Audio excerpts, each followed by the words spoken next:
Bismillahirrahmanirrahim.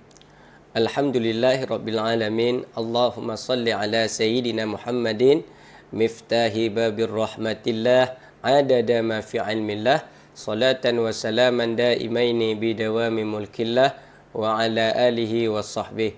Assalamualaikum warahmatullahi wabarakatuh.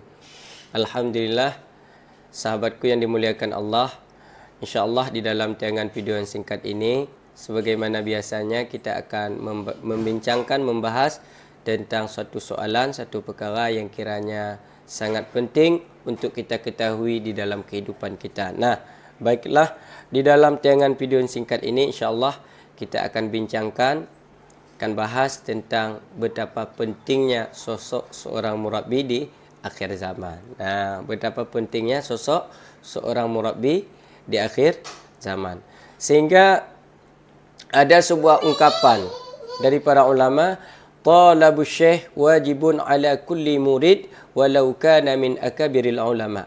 Mencari guru yang mursyid ni tuan-tuan, hukumnya wajib bagi tiap-tiap murid walaupun seseorang itu sudah disebut pembesarnya ulama. Dia sudah hebat, sudah menjadi orang besar di dalam ilmu-ilmu yang lain, namun dituntut baginya untuk ia menyelami, mendalami, mencari seorang guru batin yang dapat membina, membimbing, merawat jiwanya itu agar jiwanya terhubung, terkoneksi dengan Allah Subhanahu wa taala. Sehingga ada keseimbangan antara ilmu zahir dengan ilmu batin. Maka kita kena mencari seorang sosok guru mursyid, seorang sosok murabbi yang dapat membimbing kita, membimbing ruhani kita agar berjalan sampai kepada hadrahnya Allah Subhanahu wa taala, sampai kita makrifah dengan Allah Subhanahu wa taala. Maka dalam hal itu kita kena perhatikan dengan berbagai macam fenomena yang ada pada masa dewasa ini. Kita tuan-tuan hidup di zaman yang penuh dengan berbagai macam fitnah dan tipu daya. Sehingga dengan berbagai macam fenomena yang ada pada masa dewasa ini, itu semua akan dapat menjadi sebab terfitnahnya hati kita.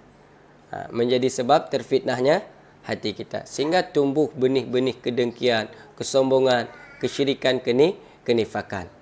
Nah, maka dalam hal itu kita kena rawat jiwa kita ni tuan-tuan, dengan jalan mencari sosok seorang guru yang mursyid, sehingga kita dapat dibimbing agar rohani kita berjalan sampai kepada hadratnya Allah Ta'ala. Nah, maka dalam hal itu kita kena memperhatikan sebuah ungkapan dari para ulama. Ada sebuah ungkapan dari para ulama, hasbuka minad dunya suhbatu faqirin wa khidmatu waliyin. Cukup bagimu itu di dunia, cukup bagimu di dunia melakukan dua perkara. Yang pertama, kita kena suhbah dengan mereka para fakir. Siapa mereka para fakir ni tuan-tuan? Mereka adalah para fakir merupakan orang-orang yang hatinya senantiasa merasa butuh hanya kepada Allah Ta'ala semata. Mereka lah para fakir. Fakir adalah para sufi. Fakir yang dimaksud di sini adalah orang-orang yang hatinya hanya butuh kepada Allah Ta'ala semata. Jadi fakir yang dimaksud di sini adalah para sufi. Ulama-ulama sufi.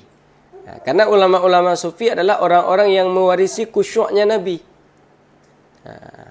Ulama-ulama sufi adalah orang-orang yang mewarisi khusyuknya Nabi. Maka dalam hal itu kita kena suhbah, kena dekat, kena gauli mereka, dekati mereka.